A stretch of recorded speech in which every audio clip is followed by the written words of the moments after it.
Preview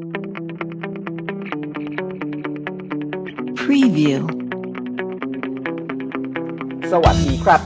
เทรดยังชีพวันนี้ขอเสนอเหตุการณ์สำคัญประจำวันที่จะทำให้กราฟของคุณนั้นพุ่งปี๊ดหรือดิ่งลงเหวมาเรามาดูกันว่าวันนี้จะเกิดอะไรขึ้นบ้างสวัสดีสวีดัตสวัสดีวันนี้27เมษายน2017เป็นวันเกือบโลกแตกหน้าแหกกับ US ดอลลาร์จู่ๆก็อ่อนค่าลงแบบงงงวยพี่กล้วยปิ้งเกือบชิ่งหนีไม่ทันลองมานั่งคิดกันมันเกิดอะไรขึ้นวะหันกลับไปดูพี่มูแกมาพูดเพื่อมากดเรื่องภาษีเอาดีๆแล้วไม่ได้พูดอะไรทำให้หลายคนบ่นว่าต้องทนถือพอร์ตนอนกอดทั้งคืนเกือบโดนเบนคืนไหมล่ะหน้าต่างตารอนะโมชินยังพูดไม่ให้ความมั่นใจเลยว่าจะลดภาษีได้ไหม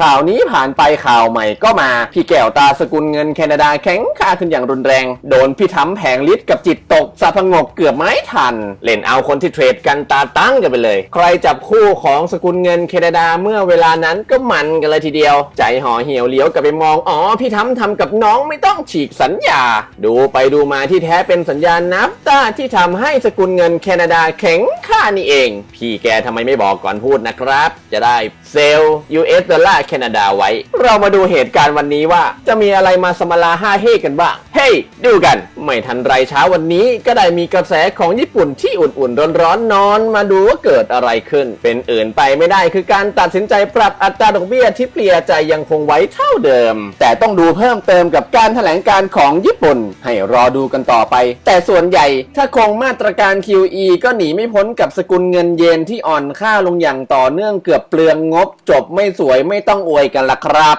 ช่วง2 โมงครึ่งก็คงอึ้งกับคนเทรดสกุลเงินสวีเดนที่จะเป็นการตัดสินใจปรับอัตราดอกเบี้ยดูจะเพลียคงดอกเบี้ยอีกแล้วท่านไหนเทรดก็ต้องเลเข้าไปดูนะครับ4:10จะนั่งจิบเข้าไปดูกับคำพูดของพี่รองว่าการธนาคารออสเตรเลียกราฟไม่น่าขยับแต่อยากให้จับใจความกลัวจะลามไปถึงค่าเงินเดี๋ยวจะเติมเงินไม่ทันครับผมมาแล้วไม่แคล้ว6:45ที่ต้องบอกคุณน้าคุณอาจับตาดูกับการประกาศอัตราดอกเบี้ยของเฮียยูโร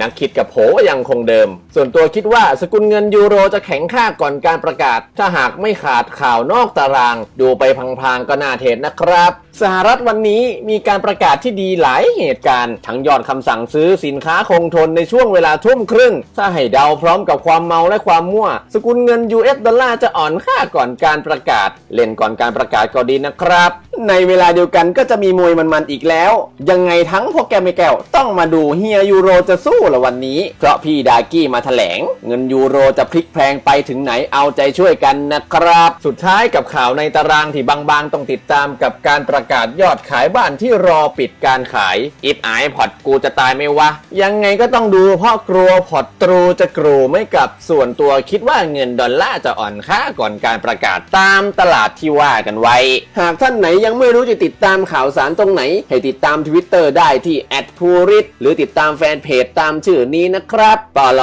หากคำพูดใดทำให้ตะขิดตะขวงใจหรือว่ากระทบกับท่านไหนก็ขออภัยมาณที่นี้ด้วยนะครับหากท่านไหนถูกใจกับการขายข่าวสไตล์นี้กรุณากดไลค์กดแชร์เพื่อเป็นกำลังใจในการทำคลิปต่อไปด้วยนะครับผมขอบคุณครับ